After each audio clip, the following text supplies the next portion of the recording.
მე არ მახსენდება საქართველოს დამოუკიდებლობის მიღებიდან პოლიტიკური პარტია, რომელსაც ბანკები ანგარიშებს უქმებენ და იუსტიციის სამინისტრო რაღაც აღსრულების ბიუროში ითხოვს ფულს ჯარიმას. მე არ მახსენდება ეგ.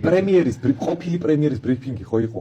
ნაცები ფორმულა ყველა თავარი არხი შეუშვეს, ჩვენი ჟურნალისტი არ შეუშვეს.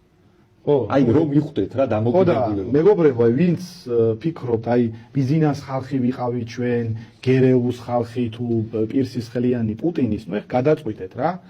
ბანკი რო გებრძვის, სისტემა რო გებრძვის, დასავლეთის ვიღაცა მაიმუნები რო გებრძვიან და ბიძინა ივანიშვილის პირადი ბანკიც რო გებრძვის, ესე იგი რაღაცა ისეც ვაპირებთ, რაც ამ სისტემის წინააღმდეგ არის და რავი გარისკეთ ერთხელ მაინც და თუ არ გარისკავთ, აი გეყოლებათ ბიძინა კიდევ 10 წელი და თუთიყუშები გეყოლებათ და ზებრები გეყოლებათ და მიშა გეყოლებათ კიდე ტრუსიკში და პამპერში და სანამ უკანასკნელი ქართველი დარჩება ამ ქვეყანაში, მანამდე იქნებიან და როგორც უკანასკნელი ქართველი დატოვებს საკაურობას და ფულსაც ვეღარ იშოვის. მე ვიღაც ჩვენი მეზობლები კი არ აშოვნინებენ კაცო ფულს. აი 15 წელიწადში, 20 წელიწადში საქართველოს რო გადაინაწილებენ ჩვენს ქვეყანას აი ამ პოლიტიკის შედეგად. ბიზნეს წავა აქედან, იმიტომ რომ აქ სხვები რომ მოვლენ, კაცო ბიზნეს ეთქვენ კარგად იყავე ხა შენ, კარგად ჭამე, ხა ჩვენია ეს ქვეყანა. ხო და რა ვიცი, ვინც გადაწყვიტეთ რა. გარისკეთ რა ვიცი, რაც გინდა ის დაარქვით.